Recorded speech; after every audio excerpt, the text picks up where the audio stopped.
Good morning and welcome to our Sycamore Township workshop meeting for Tuesday, August the 4th, 2020. The time is 9:04. Once again, because of the COVID-19 pandemic, we're following House Bill 197 that allows local government the opportunity to conduct meetings remotely. We're following our governor's guidelines. Protocol for our Thursday night meeting, August the 6th, will be discussed later during our administrator items. Let the record show that all three trustees are present. Fiscal Officer Rob Porter has been excused. At this time, I'm going to ask Mr. James, Mr. Weidman, Law Director, Mr. Desai, if he's on board yet, to give authorization for your name to be signed electronically. And I will also give my approval. Mr. Weidman? I approve. And Mr. James? I approve. Okay, and I approve. And I'm making a motion to approve the July 14th, 2020 trustee meeting minutes. Motion. We have a second. Second. Any discussion? I know Mr. Desai made some corrections. So those are the meeting minutes we're approving? Yes, please. Yes. Okay, do we all get those? Okay. You did. Yes, I got those yesterday. They look fine to me. Okay. Mr. Warwick, do you want to call the vote? Mr. Weidman? Aye. Mr. James? Aye. Mr. LaBarbera? Aye. All right, up next is Tracy Cullums, our road maintenance park supervisor. You're up. I just want to comment that Jason Petty was outstanding, did a wonderful job at our annual car show on Saturday. And I understand that the chipping program went well. Is that correct? Yes, it did. Yeah. And we'll start off with Jason has joined us today. So the first thing, so Jason can get moving, is he's going to give you a little update on the Park Advisory Committee. So Jason, go ahead. All right, thanks, guys. Yeah, so our advisory committee met last Monday, or not last Monday, but 7/27/20. We discussed several different things. The things that they voted on and wanted to move forward were looking into getting message boards for the parks. We talked about the A-frame signs that we have currently, but having signage in the parks for upcoming events. And some of the programs that they wanted to look into getting or started were yoga in the parks, some urban farming, which would be more like classes, not necessarily like actual farming in the parks or having urban gardens in the parks, but just classes on how to have maybe this at your house. And then also concerts in the park we discussed, and those were things that were voted on and wanted to, go forward with trying to get started. The other things that were voted on were the playground equipment at Bechtold Park that is in between the super shelter and the block bathrooms. They wanted to go forward with the planning on getting that replaced. And that was the meeting was we started at 7 o'clock. The meetings are going to be the last Monday of every month at 7 o'clock. The meeting went from 7 to 8:30. And we also had some other things. The meeting minutes will be, they should be on the internet on our website by the end of the day today. Things that we also discussed that they're going to be working on and ready for the next meeting will be to look at the parks rules, if we need to make any updates with the parks rules that haven't been updated. I think the last time they were updated was 2012. So we're looking into whether or not any of the parks rules need updated.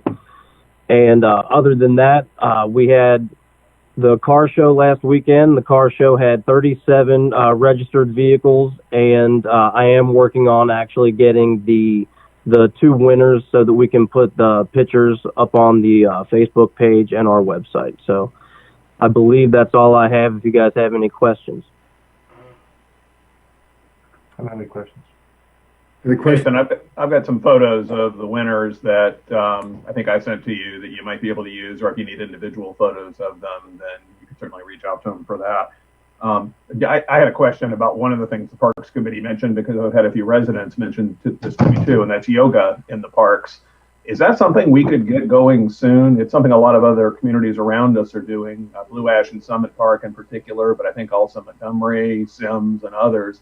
I know of a few instructors who are out there who could do that. And I don't know if you need trustee approval for that. It seems like a pretty inexpensive thing to get going that would probably be compliant with any of the health directives. Yeah, I have 2 yoga instructors that I have spoken with that both showed interest in having the classes, and they were going to do it voluntarily. So that's, I have 2, but that was also something that I think that we were going to discuss as to, how quickly we wanted to move forward with it, and then how best to either get it on our Facebook page and also have other avenues to have it advertised. So that was the other thing.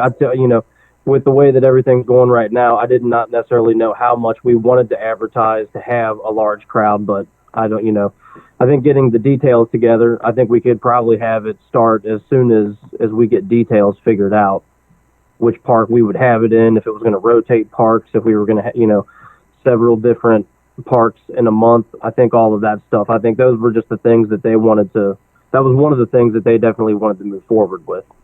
Yeah, what I've seen in other communities, some of them are advertising as simply as putting a little chalkboard, like chalk easel thing there at the park entrance and noting when it begins.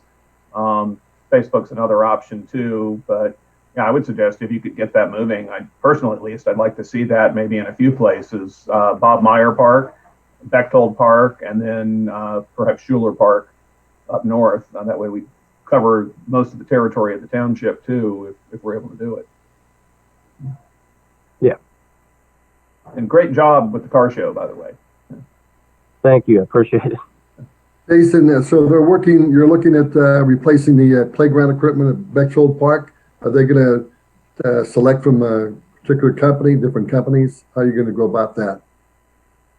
So I believe that would definitely, and Tracy could probably speak a little bit more to this with experience, but I believe that it's going to be probably in the scope of finance that's going to have to be sent out to bid for several different companies to look at. But yeah, I would think that what I had planned on doing is at the next advisory committee meeting, bringing several reference guides that I have, catalogs for everybody to look over and kind of get an idea as to the equipment that they might want to see in the park, and then kind of go from there. Thanks, Jason. Yeah, this is something that we've been looking at. Obviously, the big one at Bechtold is something that definitely needs to be worked on and replaced. It's not in good condition, but you're probably looking at over $100,000 to do this. So, we're looking for some direction from them. We've looked at a couple designs already, but we want them to pick out, what kind of age groups are you looking at? What kind of events would you like to have? But this is definitely something that'll have to go out to bid, because it's going to be well over the threshold that we can just award to somebody. So this is going to be publicly bid to do this project. Are we allowed to do public sponsorship? Private sponsorships for anything like that? Like stadiums have naming rights, for example. I don't know what the law is on that with the township, but if we could find a business that might be interested in some promotion there at the same time as funding some of it, is that something we could do or that we've ever done? We want it to be tasteful. We've never done that before. I mean, we've gone for grants. We're looking into grants for this also. As far as private sponsorship, I'm sure it's something that's possible to do. We have never done it though. Why, are you offering it? No, I am not. But thank you for asking. I like that instant outreach. You can ask a bunch of other businesses that too. Okay, thank you, Jason. All right. You guys have any other questions? I don't. I don't. All right. Thanks, guys. Jason, good job. Jason. Appreciate it. Okay. Deepak just sent out a text saying that he's watching on the stream, but I'm not sure why he can't get on. Who? Deepak. Okay. Moving on, we talked at our last meeting about signage. I gave you some prices and a few examples. Talked to the companies. You asked me to check with them on, possible smaller signs hanging off of them. to say meeting tonight or something, that can be done on any of those signs, fairly inexpensive. It basically would just be setting anchors in the masonry foundation and then making whatever kind of signs it is that you want to hang there. So very inexpensive, not going to really change the price of the wall. You know, there'd be a small fee for making any kind of sign that you want. Obviously, these would have to be signs that is something that's going to be recurring often, so that, you know, we're not making up a sign for every event that we do, but very inexpensive and can definitely be done. So, you know, I know we talked last time about looking into, we were leaning towards the monument sign that was not the LED because of the price. So, you know, I don't know if you want me to move forward with that. You know, as far as looking into it more, getting more selections, if you want to look over what I presented last time. I'd like to get more selections from you if you could. And another thing we were talking about, we would like the sign from the front, but I know some signs have that are lit from inside. Do you know what I'm talking about when I internally lit? Yeah. Can you give us some examples? I'm sorry. We can do either one of those. We have electric out there already, you know, so we could have a monument sign and shine lights on it, or we could do lit from the inside. Either way. Jim, are you thinking like those blue ash signs they have that actually have multicolor illumination from behind, or something more basic? I would say it's something like that, but I've seen some that are more white in the background and they're lit where you could really see them. It really pops out. There's some examples of those. I was looking online, going around different places. But Tracy, maybe you can just see what the option is on a backlit sign, just to see if it's possible that would be adaptable for what you're looking at. All right. Let me butt in. Mr. Desai just texted us again. He's got a message. He was unable to rejoin the meeting because he was previously removed by the host. Rob Ebel, you might see him trying to get in, or maybe you can unblock him. Yeah, I have not seen him. Could he have been Megan? That was the only person that I... Maybe. That's possible. Yes, just have him log back in. Okay, I think he's watching, so maybe he'll try that now. Yeah, and gentlemen, I'm texting with Rob behind the scenes to try and work this out. Aren't these Zoom meetings great? okay, Trace, what else do you have for us? Okay, so we talked about 6330 Kugler Mill last meeting. The permits have been obtained through the county, and the demolition is scheduled for next week. Great. So we'll finally get that eyesore down. Have we notified the residents behind it in Sturbridge? They might be interested in that, and along the little private road there next to it. No, we have not notified anybody. Yeah, could you reach out to them perhaps, because it could affect their property as the demo is going on, and they'll certainly be concerned about it if they see trucks in and so forth. Yeah. Do we want a sign out front? Huh? Do we want a demolition notice sign out front? That would be a good idea. Yeah, if you could do that, that'd be great. Yep. We'll probably modify one of our zoning signs, but we can do it. Okay.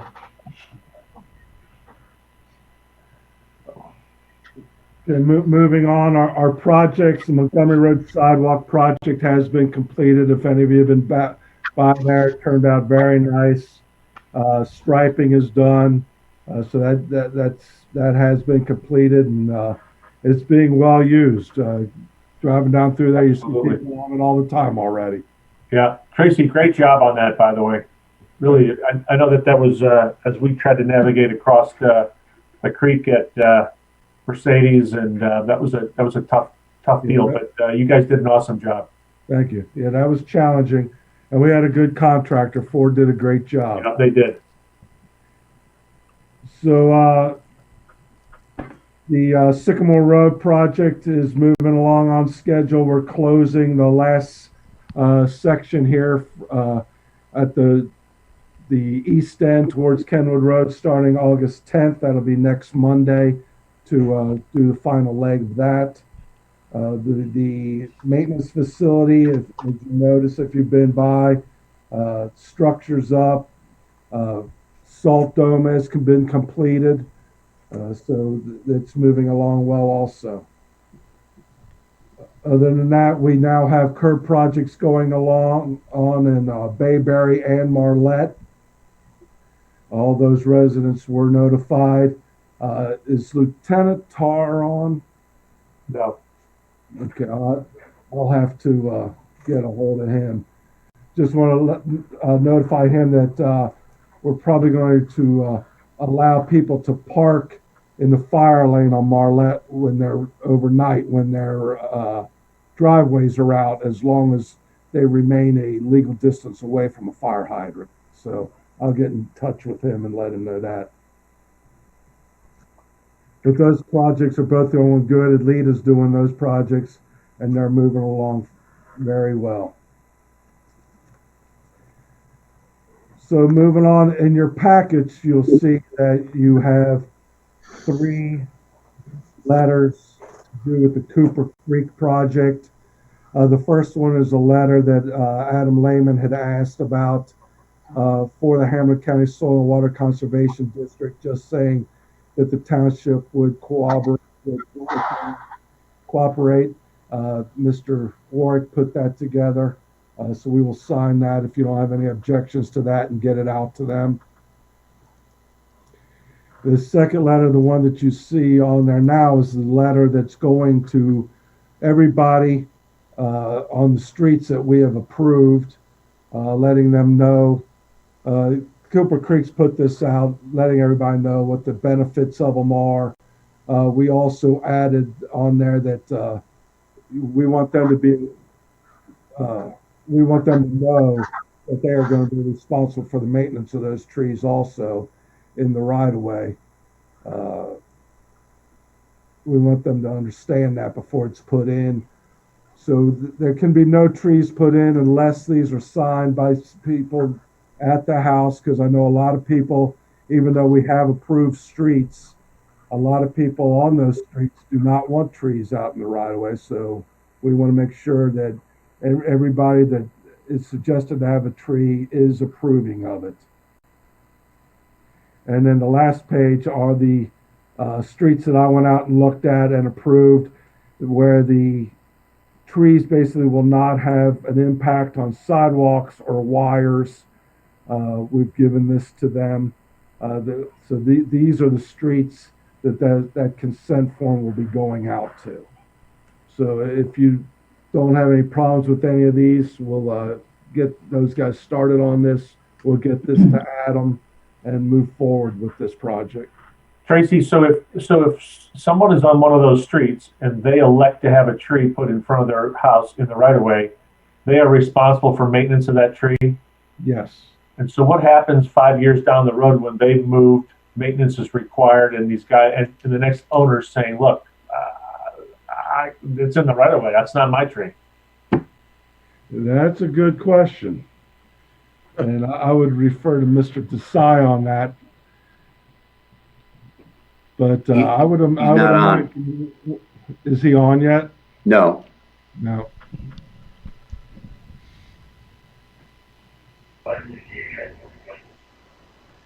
What was that? So, that's a very good question. I mean, they are in the right. We are one of the only townships that do maintain trees taken down in the right of way.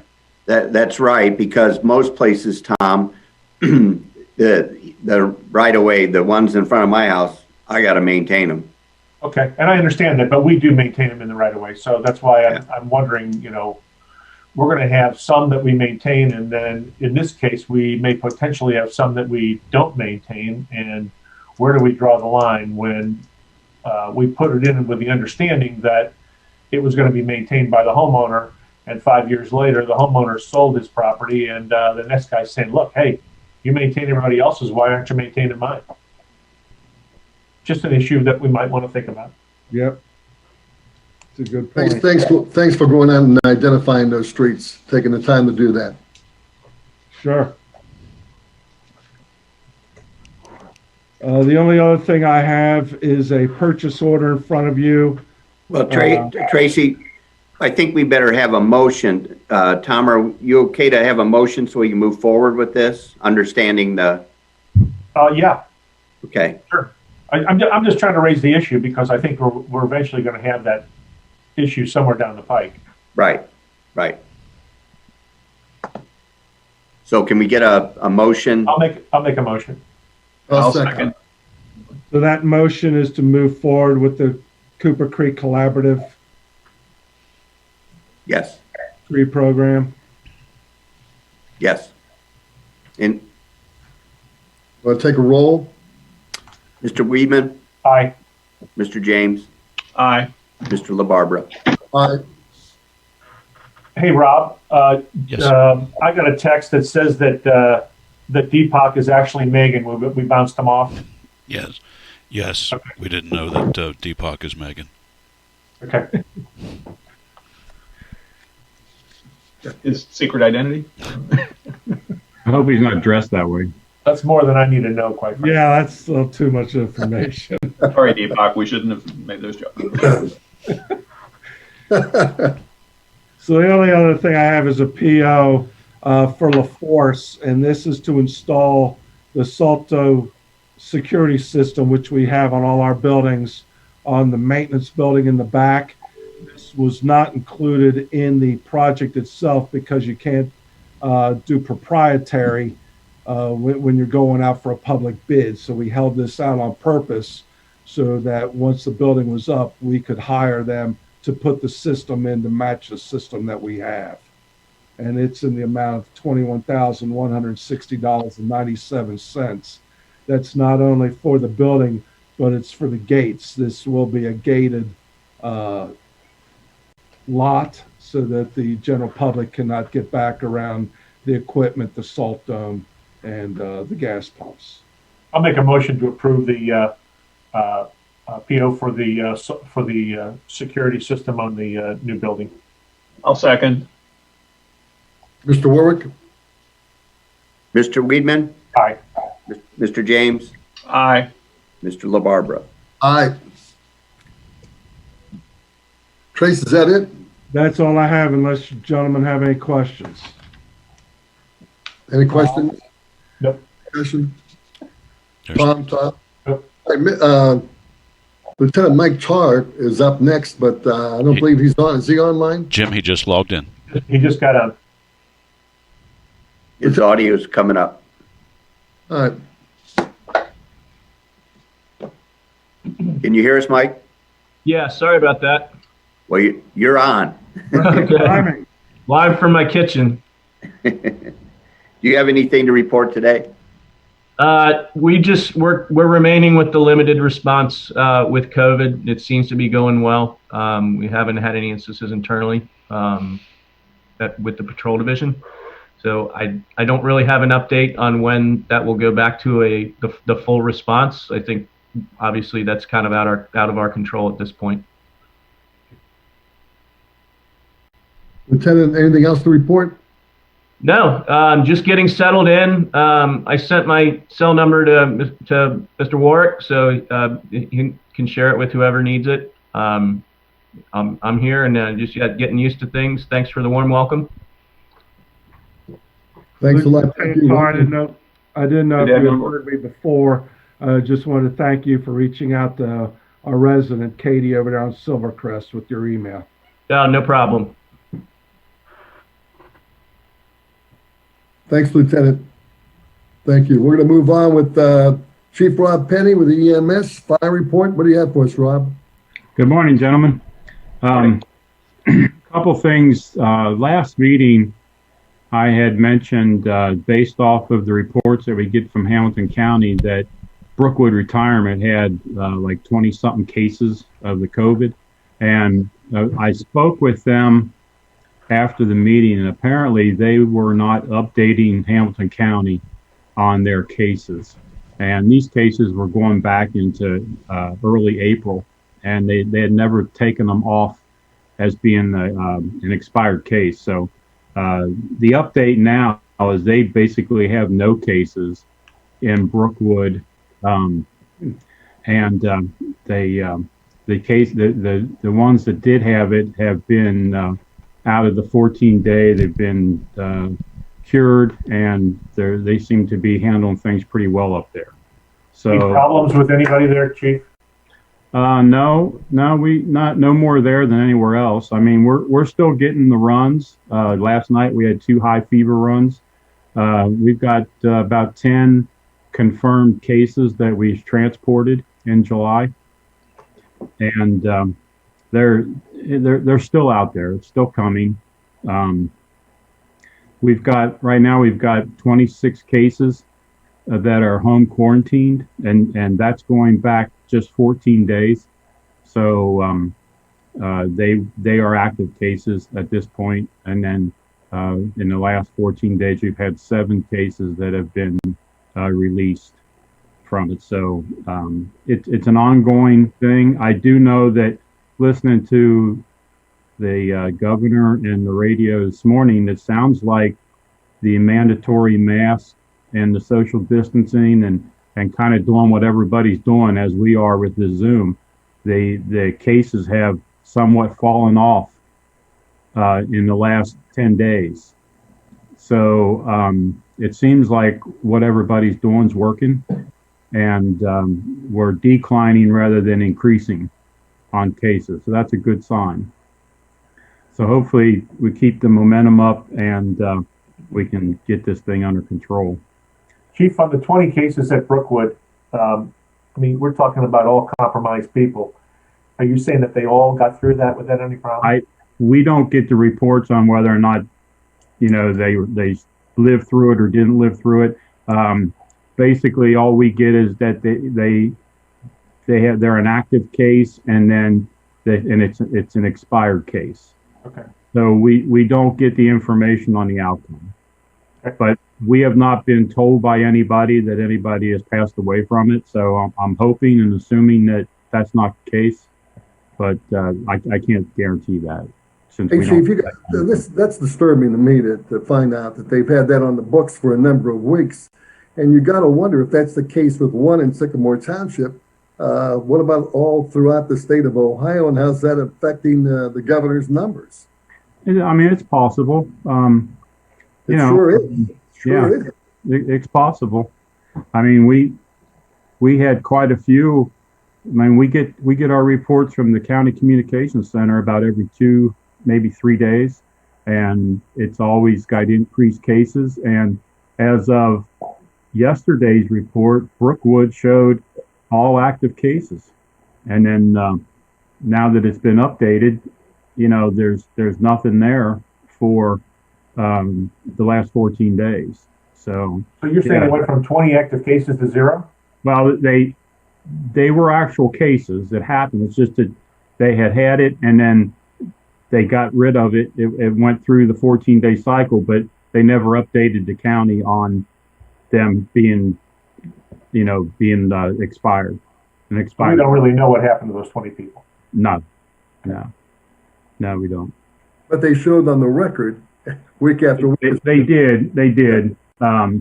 Which, I'm sure the record that the governor gets is not 100%. I don't know if you'll ever get that with everybody in the state of Ohio having to throw reports to them. It would probably be pretty tough to get a good number. I mean, it could be worse.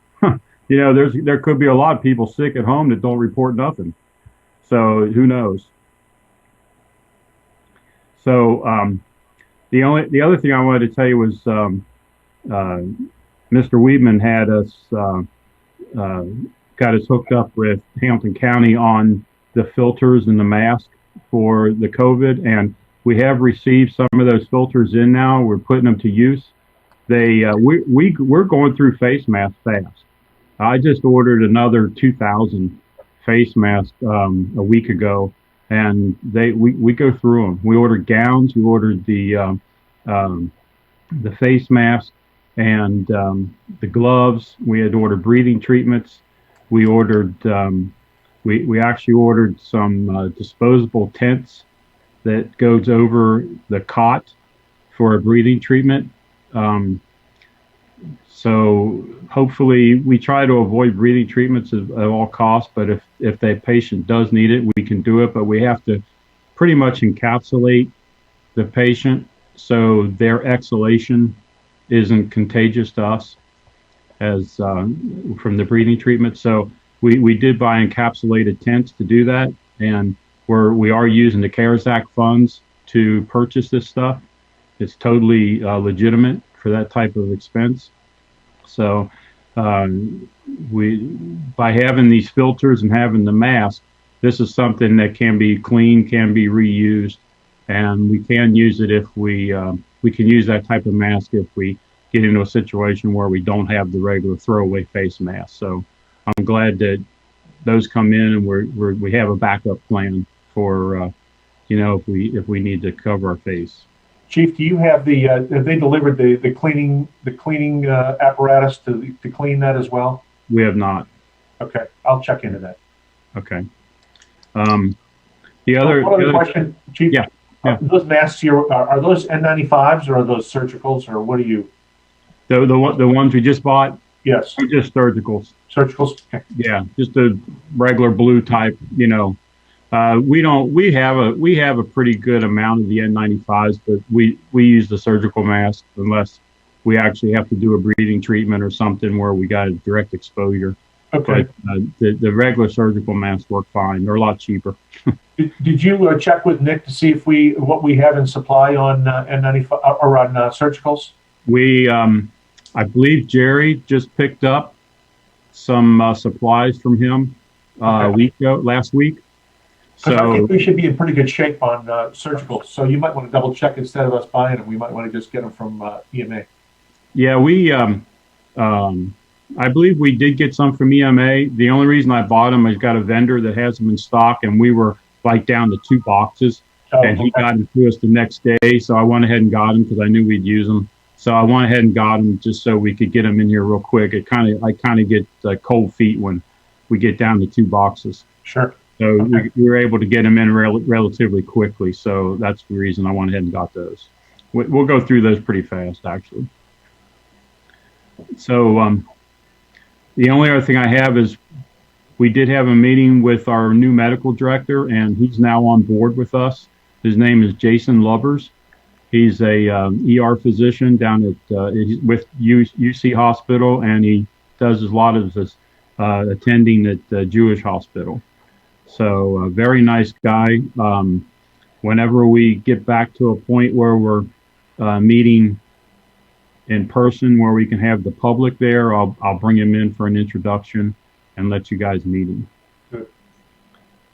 So other than that, we've had a couple of our firemen that weren't feeling so great, and we got them tested, and they came back negative. So so far we're doing pretty good with that.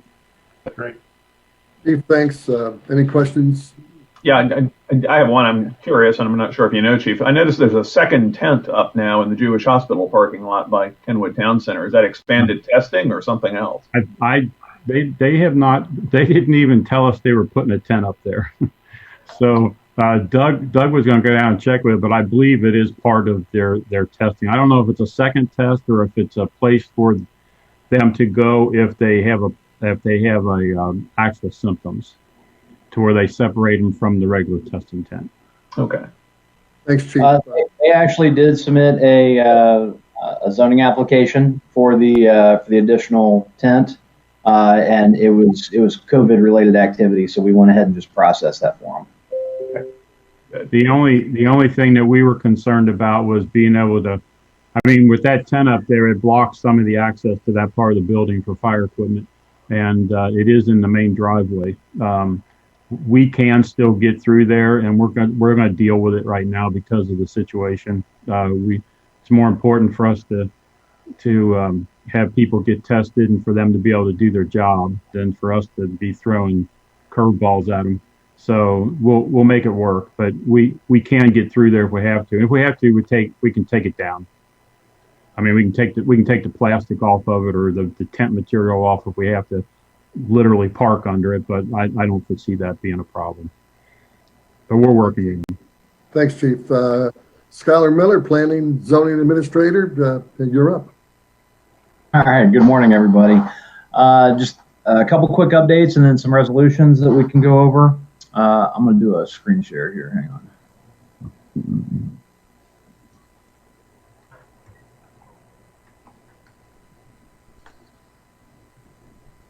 Oh, wrong screen. Sorry.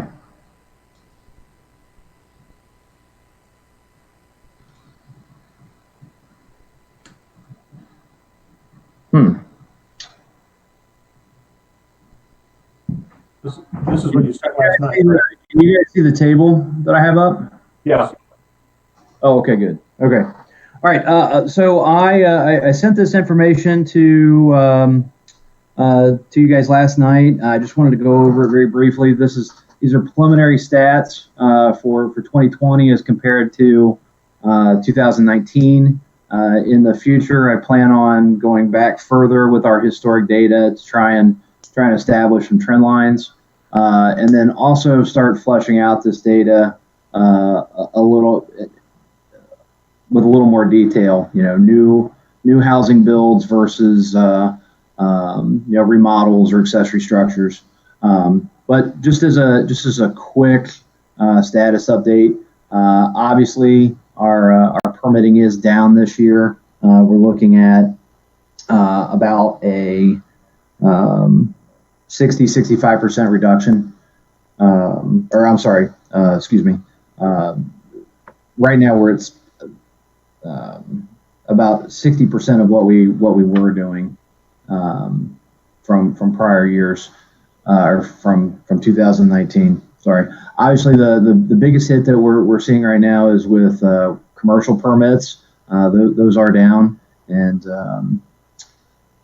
the property maintenance. I'm actually not going to go into this too much. There is some discrepancy between our current practices and how we're documenting property maintenance complaints versus prior years. In prior years, we were tracking every Ohio Utilities Protection Services record as a complaint.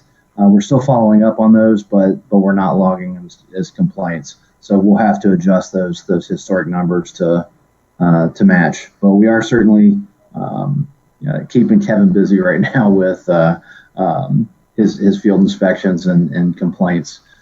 BZA cases haven't been hit so bad. Again, this is for 7 months of 2020. It is somewhat on track. BZA cases, although we will get some commercial cases, the majority of those are residential in nature. Simple area variances for either additions or accessory structures. So those are on track. Where we've seen a major hit is our zoning commission cases. New either zone changes or PUD plans. We're not seeing a lot of those. However, we just got 3 applications, which are for August. We have 3 PUD1s, so these will be reviewed by zoning commission, and they don't actually meet the threshold for trustee review. But I'll go ahead and share those cases with you. So. Our first case is for August is 9110 Montgomery Road. This is coming in. It's currently our 00 planned office district. So in order to make any changes to this, they were required to come in under the PUD process. Essentially, what they're looking at is splitting some ownership here, and there's going to be. Let me see if I can get a laser pointer out here. They're creating a non-conforming lot back here that's the cell tower only. So there's no proposed change right now to the primary use of the property, which is an office. And right now, I believe it's a State Farm insurance office. The ownership of that may change, but again, there's no change to that principal structure. Next case is actually 8915 Blue Ash Road. This is Blue Ash Self Storage. They actually received approval for their entire site, I believe, back in 2013. But the development window that they had has lapsed, and a condition of their approval was to come back in front of zoning commission should that time limit run out. Don't expect any issues. They're simply requesting a time extension. There is a large manufacturing facility on this site right now that will be demoed for the construction of these additional 6 storage buildings. And then finally, we have our case on 7260 Eddington Drive. This is Epic Holdings. They're doing warehousing and supplying active lifestyle products. This is the existing building on site. They are actually doing a pretty massive addition to this, and they are coming in right under the threshold of a PUD too. The cutoff is 65%, and they're coming in at 64% and change with their ISR. So we will be reviewing this again only from zoning commission. Skylar, what was the address of that one again? Sorry. I'm sorry. Go ahead. What was the address of that one? And then Tom had a question also. Yeah, 7260 Eddington Drive. Thank you. Mm-hmm. Hey, Skylar, how many square feet is that addition? I don't have that information in front of me. I apologize. I'd have to pull it. Give me 1 second here. Let me stop sharing for a second.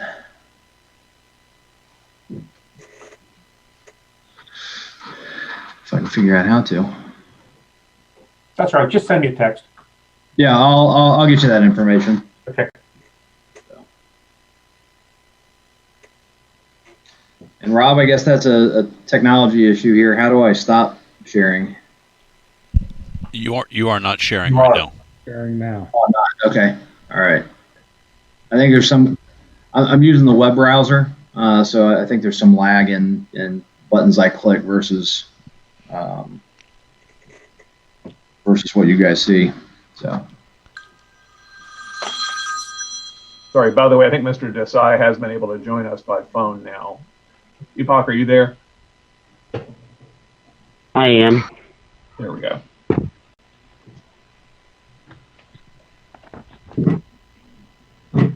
Yeah, I was pulling it up. Let's see here. So Tom, real quick, the square footage on the addition is just over 7,600 square feet. Okay. Thanks. Mm-hmm. Exterior is going to be consistent with the existing building. Okay. So.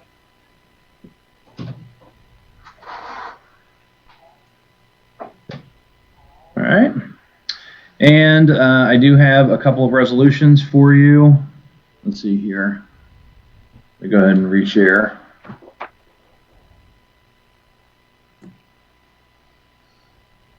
All right. Can we see resolutions? Yes, Okay. looks good.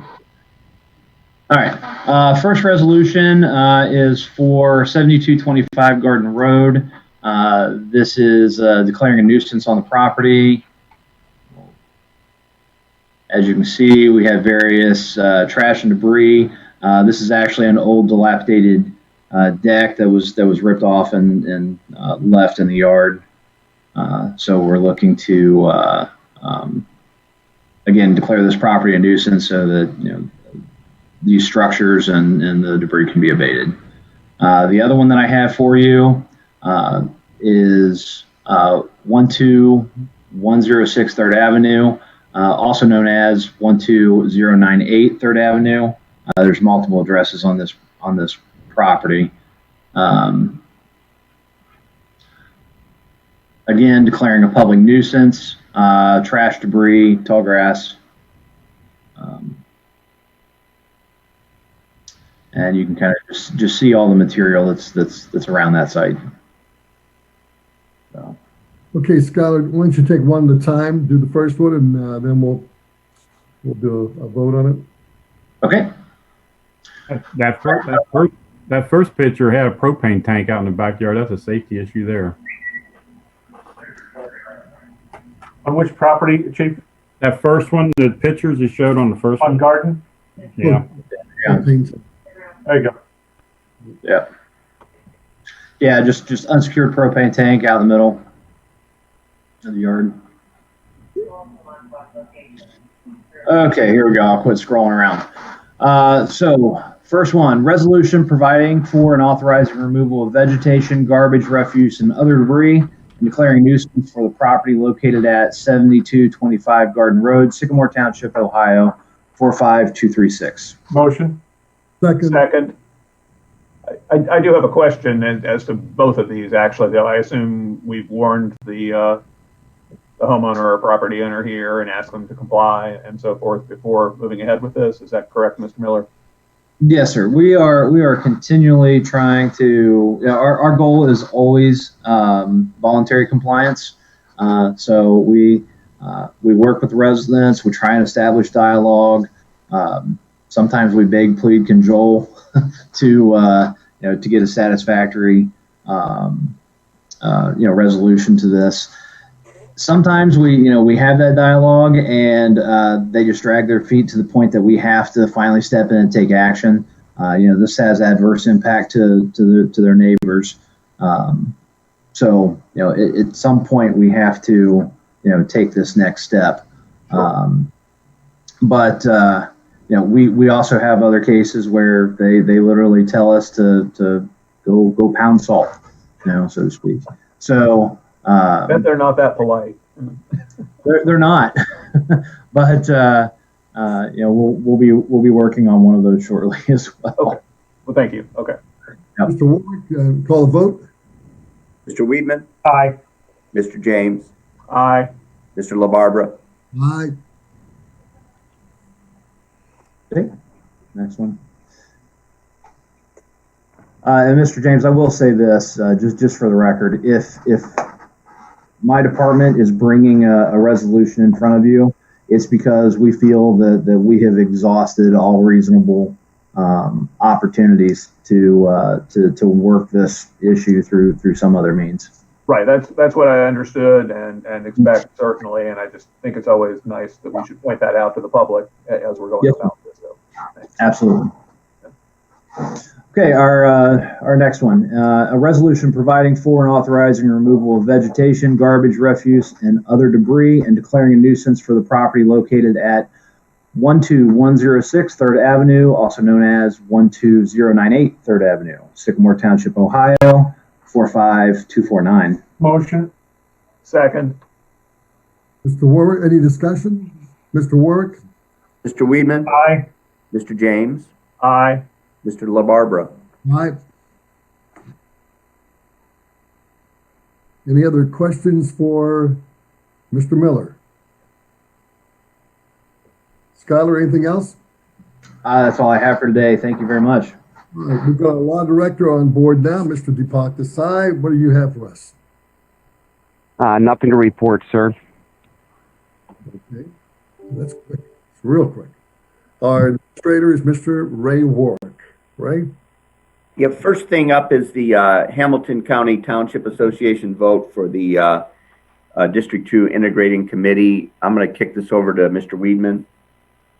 Yeah, so we have, I had sent this out to all of the townships. We've gotten, so far we've gotten 4, I think, back that have approved the proposal for appointments to the Ham County Township, Ham County Integrating Committee. Those nominees are Tony Rosiello, Denny Connor as members, and Dan Unger and Josh Girth as alternates. This is a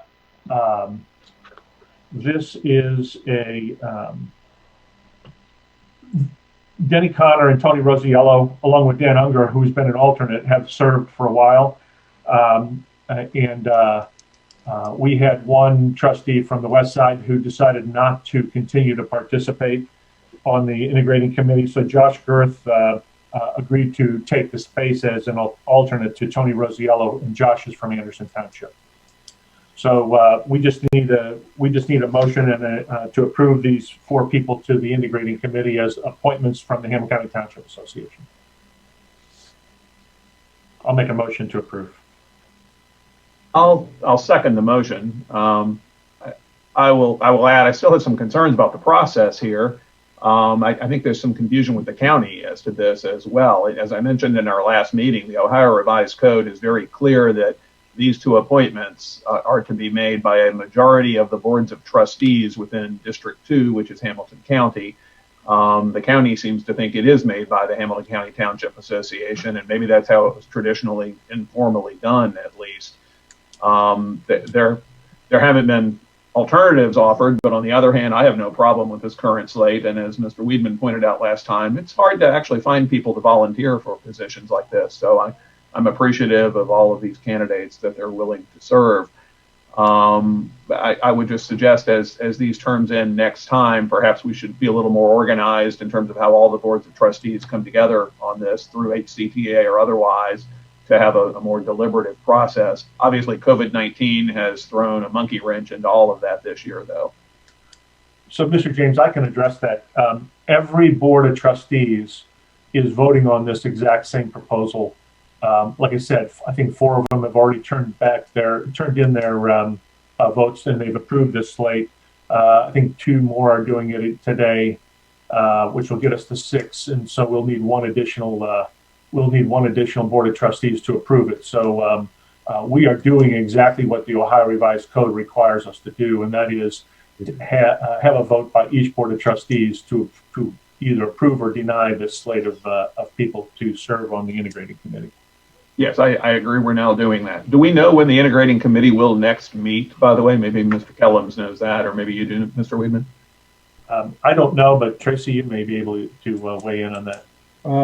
I don't have that date in front of me. It is coming up. We are having an integrating committee meeting to go over the,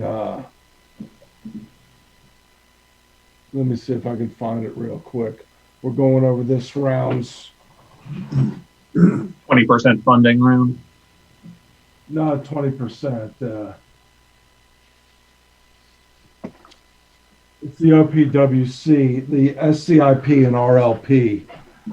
So that's coming up here soon. Let me see if I can find the date for you.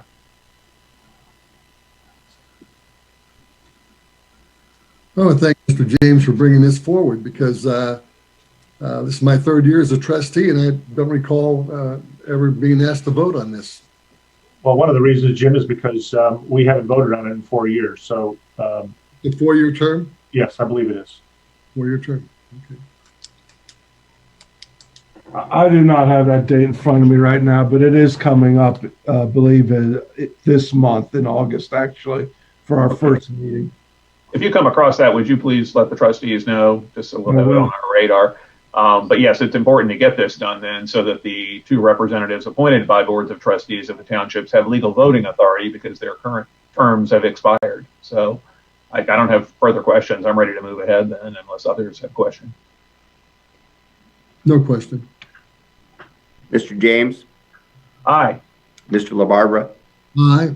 Mr. Weedman. Aye. Okay. Next thing on the agenda was this accounting software, but Mr. Porter can't be with us this morning. He's in court. There's really a couple things going on there that I would just like to mention. Obviously, I'm proposing to switch to the UAN type of software that's provided by the state auditor's office that everybody's going to now because they've really done a good job over the years tailor making this really for township use. So I think it's an obvious and practical suggestion. We'll have more debate about that. But the other thing I sent out another email, I think Friday, pointing out that the way that the township has been operating, at least in the last 2 years, is that we violate the spending limits that are put in place at the first of the year, and sometimes even the reserve. And our practice in the last couple of years has been to make all of that right in December so that the books look correct, especially this year's because it's one of our audit years. And that's simply not the way that's designed to work. Those appropriation spending limits are set in place on purpose, and that's what we're supposed to go by. We're simply not, with this system, looking at that often enough. And the auditor pointed this out this time because we had those huge moves of money in December out of the JEDs to kind of make sure everything up after the fact, and that's not the way it's intended to work. And he originally had them as findings after some discussion with him. He agreed to take it down to management comment, which is fine, but I think we need to change that practice because it's not the way it's supposed to work. And we need to fix up where we're at right now and then come up with a plan of how to, going forward, make sure we're not doing that. I just think it's something, obviously I've made you aware of it now, and I think it is an issue, and both the state auditor and the county auditor are urging us to please get our operating condition in the proper shape. Mr. Warwick, I in your email, you had suggested that we were deficient in 2 funds, and does that have anything to do with the fact that we have not received our second half tax collection yet from the county? No, that has nothing to do with appropriations. The appropriations are what you approve for us to spend, irrespective of how much money is in the reserve and irrespective of how much money is going to come in the second tax settlement. They really don't have anything to do with each other. We can come and ask to have those appropriations increased at any time. And in our case, we have sufficient reserves in those two, the 2 that need to be corrected with permission from the board, which we'll bring to you shortly. But yes, the tax collection date doesn't relate to this. So we do have reserves in each one of those funds? Yes, we do. Okay. Well, I mean, I would suggest that we, we have a duly elected fiscal officer in the township, and that would be Mr. Porter. And I would suggest that we have a conversation with Mr. Porter at our next meeting to determine where he sees issues. Obviously, I'm not going to weigh in I've already got a public opinion on this, and I'll just reiterate it, that I'm not going to weigh in and suggest to Mr. Porter that he should change the software based on the fact that he's got 30 years experience with no major findings in 30 years. He's done an exemplary job as our fiscal officer. He is the duly elected fiscal officer. He has certain statutory responsibilities to follow to meet the requirements of the auditor of state. And those are his responsibilities as a duly elected fiscal officer. So I'm not, as a trustee, I'm not going to go in and suggest that I know more about this accounting software than he does. I want to hear what he has to say specifically about this accounting software, because he is the fiscal officer and he is the one that has to use the software in order to meet the statutory requirements. So I'm glad we're tabling this until Mr. Porter can weigh in on it. And I'd like to hear what Mr. Porter has to say about it as well and what's going on. It is disturbing to me, though, to hear that basically on the federal side, when the federal government hits the point of the limit of appropriations Congress has allowed for, the federal government shuts down because it's illegal to spend money Congress hasn't appropriated. That's true on the Board of Trustees level, too. There's a concept known as the legal level of control, which is this weird government accounting term in Ohio Administrative Code, section 117-7-02, which says the township trustees shall adopt appropriation measures. Those measures establish the legal level of control. And then the legal level of control is the level at which spending in excess of budgeted amounts would be in violation of the law. Now, it sounds like over the last 2 years, we've been technically in violation of the law dozens of times within 2 major funds and several minor funds, which isn't supposed to happen. There are corrective measures to take. It's a technical foul, I suppose, more than anything else. But my understanding is our current accounting software just allowed that to happen with no warning or no bumpers or guards for anyone. And this new software would prevent that from happening always. So again, this is something we should talk about with Mr. Porter here, though. I want to hear his input because he's the one in charge of our records and in charge of implementing the spending that the trustees authorize. But we as trustees are the ones who do control the money, of course, and what gets spent and what doesn't get spent and at what level it gets spent.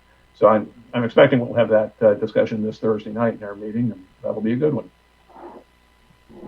And I'm on board too with what Mr. James said. As elected official, we have a fiduciary responsibility, and it's disturbing when you overspend appropriations in 2 fund accounts and in more than 30 sub-accounts. And if it was a one-time thing, 2-time thing, I can understand it, but this has been going on for years.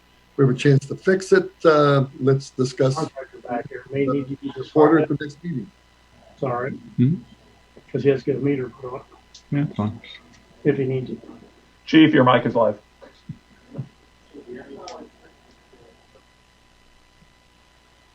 Okay.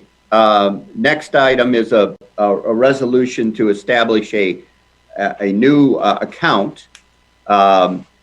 This is to handle the CARES money. When we originally put this in, we were going to run it through an existing account, and then it came up that we really, for tracking and managing all these funds, we should establish a new account, and this resolution sets that in place. I'll make a motion to establish establish the coronavirus relief fund. I'll second. Mr. Warwick? Mr. Weedman? Aye.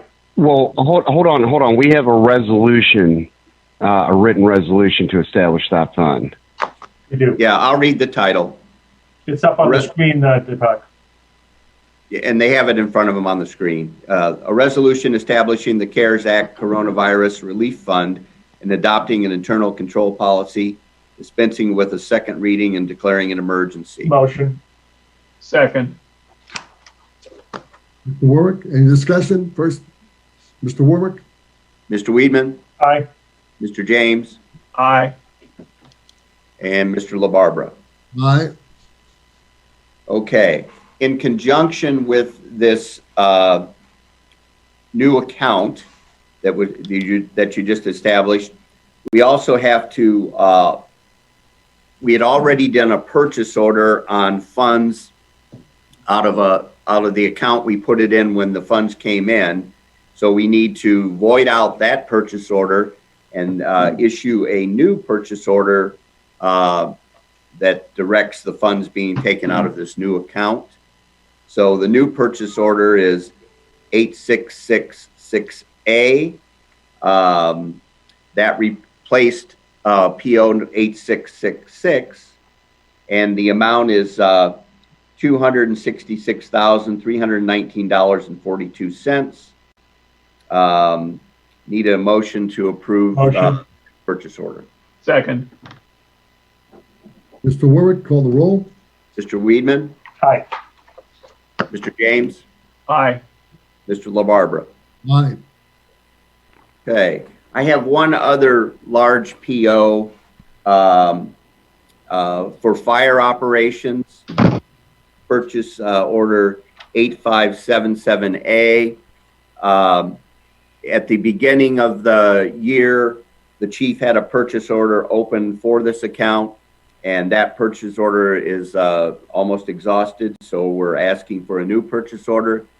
These funds are already appropriated. We're in good shape in that account. We're not running over the appropriations. We're simply asking that we approve a larger purchase order so the chief can keep operating. This particular account, which is 10-A-12, is his operating account, and this does most of the spending that he needs to do. The amount of the purchase order is $64,434.35. Need a motion to approve this large PO. In a second. Mr. Warwick? Mr. Weedman? Aye. Mr. James? Aye. Mr. LaBarbera? Aye. Okay. We have went ahead and sent out, Debbie sent out the check run, and I guess she's got these dated for Thursday. We didn't know what we were going to do with meetings, so I would ask if you'd want to approve the bills today. It's the check run that was sent to you. It's check number 67606 through check number 67698. A motion to pay the bills. Motion to approve. Second. Let's just note for public reference, so we're talking about $1,095,798.20 in checks. Is that correct, Mr. Warwick? That's right. Okay. Mr. Warwick, roll. Mr. Weedman? Aye. Mr. James? Aye. And Mr. LaBarbera? Aye. Okay. What do we want to, I wanted to just have a discussion. What do we want to do about Thursday night's meeting? Obviously, the three options, I think, are meet in person with the public allowed, meet in person without the public allowed, or come back to Zoom. I would say, I think we should meet Thursday in the administration building without members of the public. That would be my recommendation. My thought. Yeah, I have mixed feelings on that. The governor's current directives from him and Ohio Department of Health indicate that meetings of more than 10 people in the room are strongly discouraged. We have a big room. We can open the windows and doors for better ventilation, possibly even. But even without the public present, I think we're going to typically have more than 10 people in the room with the video crew there as well to live stream to the public and those of us who were assembled there. That is a concern. I know these Zoom meetings are awkward occasionally. You know, we see here Mr. Desai had trouble getting in, for example. They're technically awkward, and you see family members walking behind you sometimes. But I guess I can go either way. I don't want to be disrespectful of the governor's concerns here either. But either seems to work, I think, for the most part. We want to make sure everybody is technically able to get in, though. I know Mr. Porter has had trouble with that in the past, and we obviously want to have a good discussion of the accounting issue that will be before us then. So I leave it to Mr. Warwick's discretion, I think. Well, we'll have, we can do it with 9 people, Tom, because Jessica will be in charge of the minutes, and she doesn't need to be in the room to do that. So we definitely could be under 10 people. And as far as residents' comments, we could go back to put a notice on the website to email you any questions, any comments. That is correct. Tom, Mr. Weedman, you want to weigh in on this? I'm a little indifferent about it. I'm kind of the opinion that if we have a public meeting, that we should invite the public in, and if we don't, if we choose not to do that because of the number of people that we potentially have coming to the meeting, then I would be more in favor of a Zoom meeting. But I'll yield to you people, to you two, if you decide you want to go a different way, it's fine by me. I just think that if you have a public meeting, that you should be inviting the public in. Yeah. I'm talking about in-person public meeting versus having a Zoom. So I'll go either way. I'm good anyway. Can I weigh in on the accounting software thing?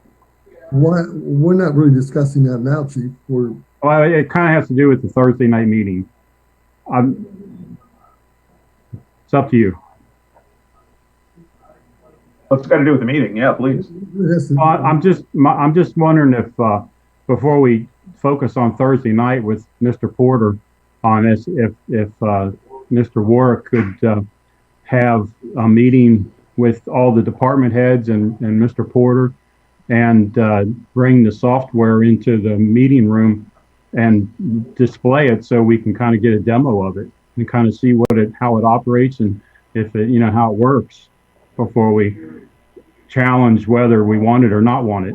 I mean, I've never seen it myself. I don't know how many people have, but maybe we could get, I mean, when we bought Bucks, they came in and did a big demonstration on it and showed us how it operated and kind of see if it was something that would work for us. Well, we simply haven't moved that far, Chief. Okay. If it's something to be considered, of course we would do that. Let's get back to the meeting. I propose we meet Thursday without the public. If we do have the public, then we must have Chief Petting. We must have somebody on that door during the meeting to make sure that they are given the proper temperature taken, mask wear. If you can guarantee that, then I'm with Mr. Weedman, invite the public. But we had an incident the last time, and the door was locked as it should be, and somebody's banging on the door. Somebody else doesn't want to wear a mask. So if somebody can guarantee, if you can say, yeah, well, it's somebody on the door, then I'll go along with Mr. Weedman on that and invite the public.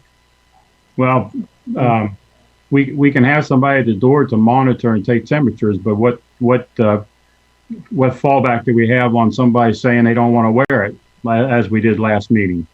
Well, then kick them out. Yeah, you can do that. That's the only reason why Zoom allows us to enforce the rules without combatants like Mr. Fortin. Makes it a little bit easier. That's the only reason I would yield to Zoom. But again, I'm open to whatever. Well, letting the public in also challenges the 10 people rule. Yes. So if we do it in person and we want to adhere to the 10 people, then the public would not be invited in person.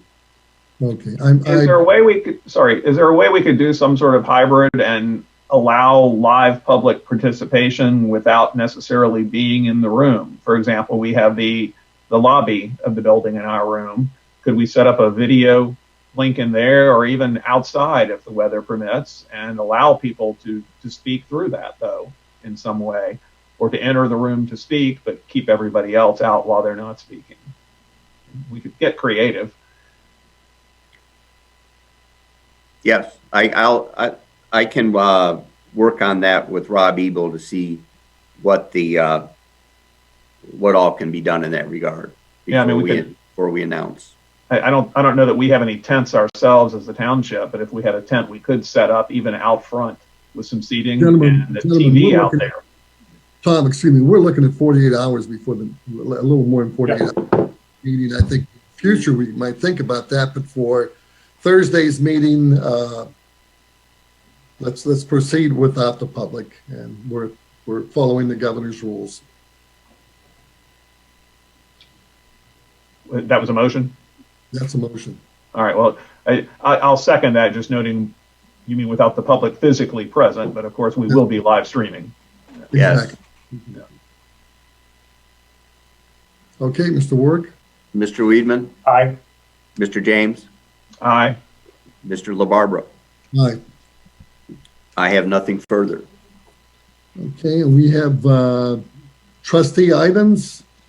I just only have one item that I spoke about this before as it relates to the blood supply in Hamilton County. I know that President Trump addressed this as it relates to plasma in the last week. If you have been COVID-19 positive, if you have the antibodies, Hawksworth would love to have some of your plasma. They're using it experimentally right now to help those other patients that are having a more difficult time getting through the COVID-19.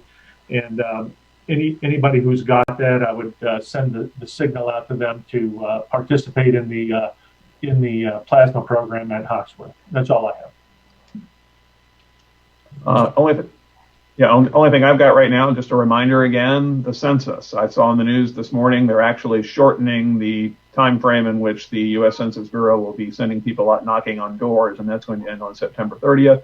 If there are residents watching who are concerned enough to watch the trustees but haven't gotten around to actually responding to the census yet, please do. It matters so that we have an accurate count of our own population. Thanks. Announcement changes. I have none except for to say that for scheduled meetings and events, see our calendar that's on display on our website. Right now, I want to go to executive session. We're going to adjourn into executive session with our law director, Deepak Desai, to discuss ongoing litigation as permitted by Ohio Revised Code Section 121.22. And I'm inviting into executive session, of course, our law director, administrator, Mr. Ward. We have to move to do that, Jim. Yeah, I'll make a motion. Second. Okay. Mr. Weedman, Aye. Mr. James, Aye. Mr. LaBarbera, Aye. And we're going to invite into executive session our administrator, Mr. Warwick, 3 trustees, Skylar Miller, and Tracy Kellums. And the time is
like magic.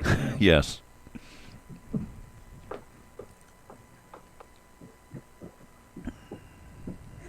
And where are the others? Tom, they're talking about us now, I think, in there. Yeah, probably. I'm used to that.